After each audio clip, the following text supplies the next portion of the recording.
9:33 now. Well, by the hour, we are learning more about the 18 people killed across Nova Scotia. An RCMP officer, an elementary school teacher, and a nurse are among the dead after a shooting rampage. The 12-hour manhunt ended at a gas station 35 kilometers away from Halifax. The suspected gunman was killed here. Police say he led them through several rural communities in northern Nova Scotia. One of the responding officers, 23-year veteran Heidi Stevenson, was shot and killed. Earlier this afternoon, I met with Heidi's family, and there are no words to describe their pain. 2 children have lost their mother, and a husband has lost his wife. Parents have lost their daughter, and countless others lost an incredible friend and colleague. Police say the gunman was wearing a police uniform and was driving a vehicle done up like a police cruiser. The Nova Scotia Teachers Union says elementary teacher Lisa McCulley was killed in the shooting. Darcy Dobson posted to Facebook that her mother, Heather O'Brien, a nurse, was also killed. Investigators say some of the attacks appear to be random. And in his daily briefing to the country, Prime Minister Justin Trudeau took a moment to address the tragedy in Nova Scotia. This happened in small towns. Portapique, Truro, Milford, and Enfield are places where people have deep roots, places where people know their neighbours and look out for one another. There, everyone knows a Mountie because they're everything from police officers to social workers to teen counsellors. Now these communities are in mourning, and Canada is in mourning with them. To the grandparent who lost a child, to the children who lost a parent, to the neighbor who lost a friend, we are so sorry for your loss. And the House of Commons will be meeting again despite the COVID-19 shutdown. The Conservatives rejected virtual meetings. The Prime Minister says when Parliament returns, banning assault-style weapons will be on the agenda. I can say that we were on the verge of introducing legislation to ban assault-style weapons across this country. It was interrupted when the pandemic caused Parliament to be suspended, but we have every intention of moving forward on that measure and potentially other measures when the Parliament returns. T&T supermarkets will be checking the temperature of staff and customers starting today. The grocer says fever is the most common symptom for COVID-19, so they're introducing the measure to try and stop the spread.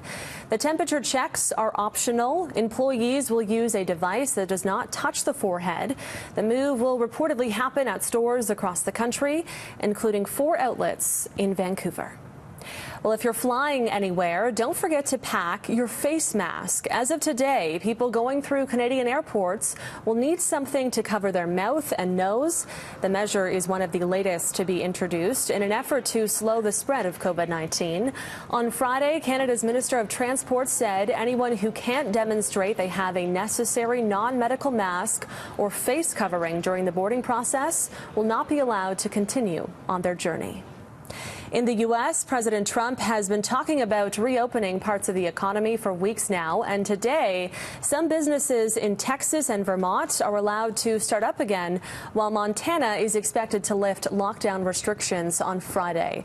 This comes despite criticism from some state governors and business leaders who say more widespread testing is needed before the economy can safely reopen. On the weekend, protests also ramped up across the U.S. against stay-at-home orders. Thousands gathered chanting, "Let us work." Trump has voiced support for these demonstrations. Well, some call it the safest place in America, and it's just across the border. David Zura takes a look at life in Point Roberts.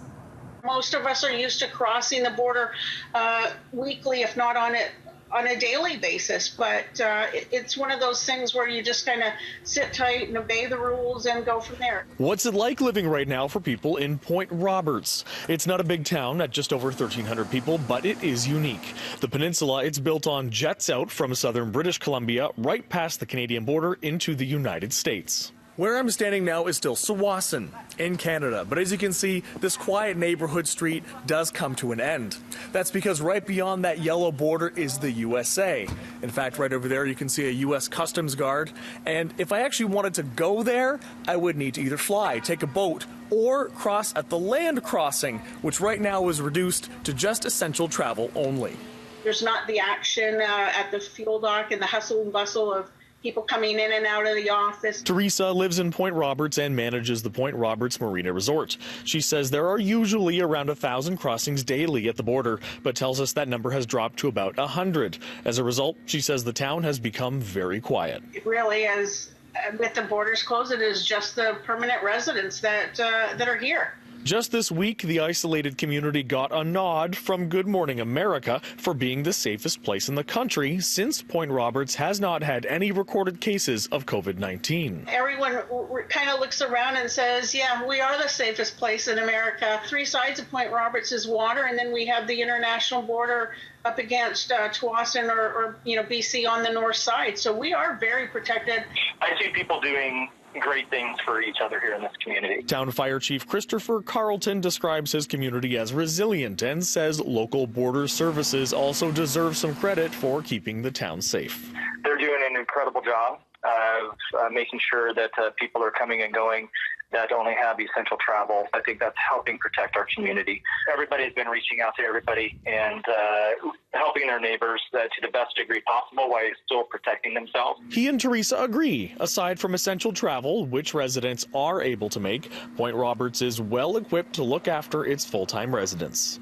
Yes, we do have everything that we need here: grocery store, post office, UPS, FedEx delivery. So life is carrying on, just at a very much slower pace. Are you missing the Canadians yet? Absolutely, every day.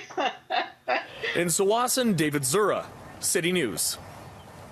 All right, looks like a beautiful place. Definitely have to check it out once this whole thing is over. I know, yes, strange times we're in, absolutely, Mary. And it's a lovely community in Point Roberts. And, of course, we have so many lovely little neighborhoods around here, too. But I want to